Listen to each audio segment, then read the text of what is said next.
Hi guys, and welcome back. Today I'm working on the Moon Tarot card. I saved this one towards the very end of my tarot card deck journey. I knew that it was going to be one that would just work really seamlessly with the stuff that I already like to paint, the themes that I like to put into my work. So I made sure that the last few at the very end of my project would be ones that just feel really natural and I was excited about. That way I could just get through most of the bulk of the work and then have this little treat for myself at the very end. So today we're going to talk a bit about this piece and some of the process and the design, and also a bit of an update of where I'm at with the whole tarot card deck project and everything. It was a big undertaking, so I'm excited to talk a bit about where we're at and kind of what the future holds for this project. So let's talk about this card, this artwork a little bit. I knew that I wanted it to feel very similar to the star card that I had done quite a while ago at this point now. That was actually the first one that I did digitally after I switched from oil painting them to digitally painting them. And that one just felt like it embodied so much of the energy that I wanted in these cards. And naturally, I wanted the star and the moon to meld together really well. I also want the sun too, so I think I'm going to have to redo the sun to match a little bit more stylistically with these two, but that is another story altogether. But I had my star card up while I was working on this one. That way I could help match them together a little bit better and make sure that there were some familiar ties between the two and that they would feel like cards that belonged right next to each other. Now, overall, I wanted the entire deck to feel very cohesive and connected, but there are a lot of different little design elements and little motifs that I've woven into the cards, and that obviously isn't present in every single card. So some cards have certain connections together, and others have different color palettes that help unify them. So there's kind of a web of ways that the cards fit together.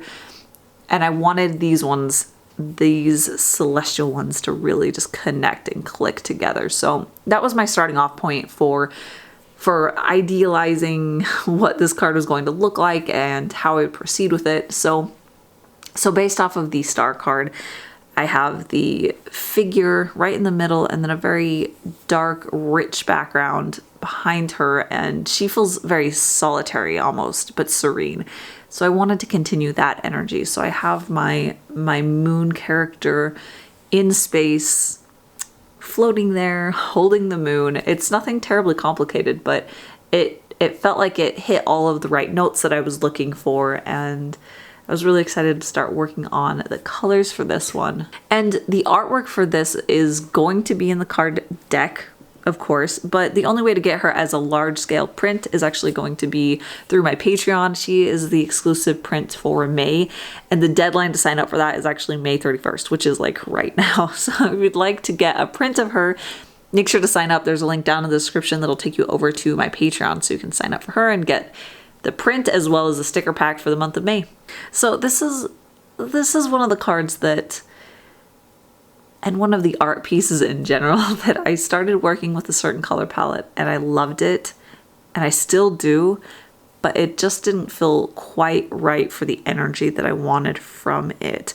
So at the beginning, I had the moon a golden yellow color, and I loved the color palette altogether. I loved how that yellow worked with the blue of the background. It felt really magical and interesting, but it didn't quite capture the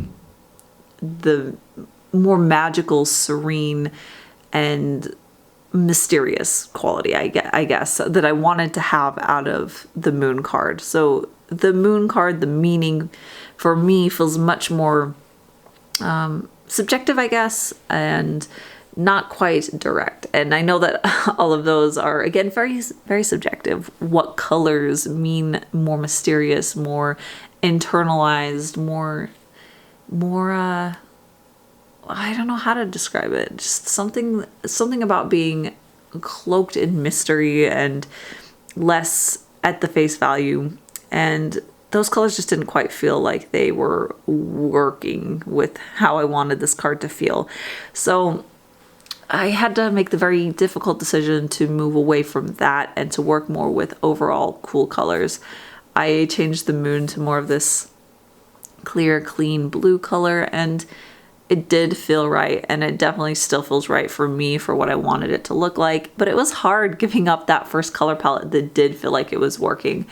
And I think that that's one of the lessons that probably took me the longest to learn, is that sometimes something that's good and feels good in my work isn't necessarily the best answer for what I want. And that can be hard to move away from that, to say goodbye to something that it feels like there's something there, in the hopes that you'll get to a better result, or a result that tells more of what you want to say. So that first color palette, I loved it, and it does feel like it really could be representative of a moon character, but it didn't feel like it was the tarot card moon character for me. So that is probably going to be a color palette that I'll revisit, where I can do a moon piece that can have that color palette, that can have that energy to it, but it's not today. It's not this one. And that was a hard decision to make, but I'm happy with it. I'm happy with where it ended up. It does feel more like the story of it feels more accurate to me.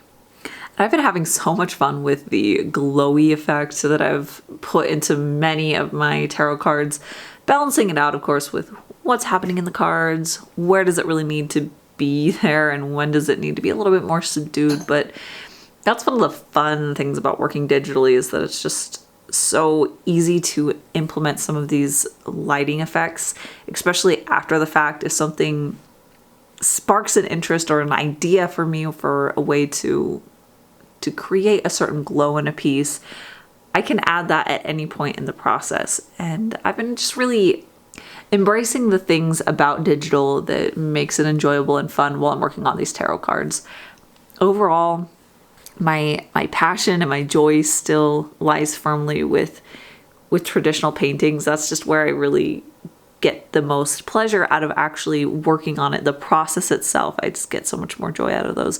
But there's a lot of things that are just really pleasant about working digitally that allows me to adapt as I'm working on it and watch these like glow effects come to life and really bring a piece from something that's kind of flat to magical so quickly. So I have been embracing the things that make digital special and unique and just diving in with that. So that was really fun, giving the moon its glow and making the character's skin a little bit more luminescent and really playing with the subtle undertones in all of the different elements of this piece. I spent a long time figuring out what exactly did I want as far as the actual coolness of the blue for the background. So I tried out more of a teal blue and more of a royal blue, and this was just a really fun process, being able to try different things out until I got to just the right color for the mood that I wanted, and then playing with the skin tone to make sure that it wasn't too warm. I wanted it to feel really cool so that it just melded in with the other cool tones in this card. So yeah, that's one of the many benefits of working digitally, is that it does allow you to just finesse every element of it. Of course, that can also be a curse, where I have spent many extra hours on digital pieces overworking things to the point that it just wasn't getting better. I was just changing things. So yeah, it's a give and a take for sure. So let's talk a bit about the overall project, where I'm at. There is going to be an official update soon where I can actually tell you some really concrete dates and everything, but I'm feeling really, really excited because I can see the finish line for this project, and it's coming fast. So I have been working on this. I should look it up when I actually started it, but it's been well over a year. I wouldn't be surprised if it was close to 2. So finally being able to see all of the cards coming together, seeing that I'm almost done with it, just feels so incredible. I can't wait to be able to package them all together and get them produced as an actual card deck. So if you didn't know, that was the end goal all along of all of these cards that I've been working on, is to produce the tarot card deck, and that will be kickstarted hopefully with all of your help to be able to make it a reality. But yeah, we'll be running a Kickstarter within the next few months. Actually, I will put out the tentative. I'm planning in August, kind of a ballpark.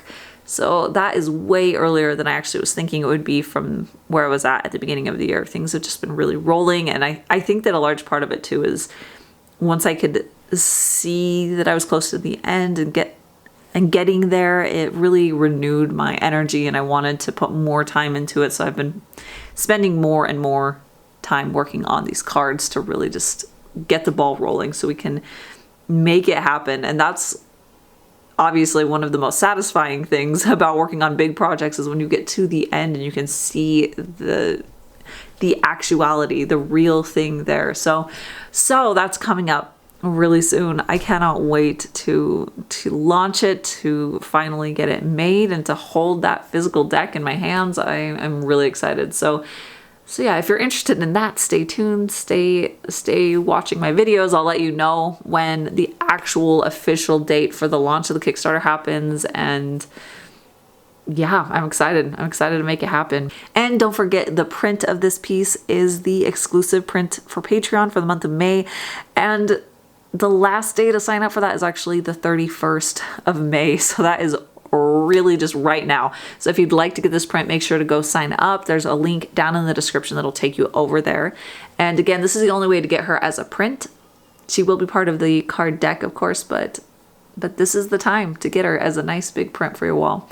And that's it for today. So thank you guys so much for watching, and I'll see you guys next time.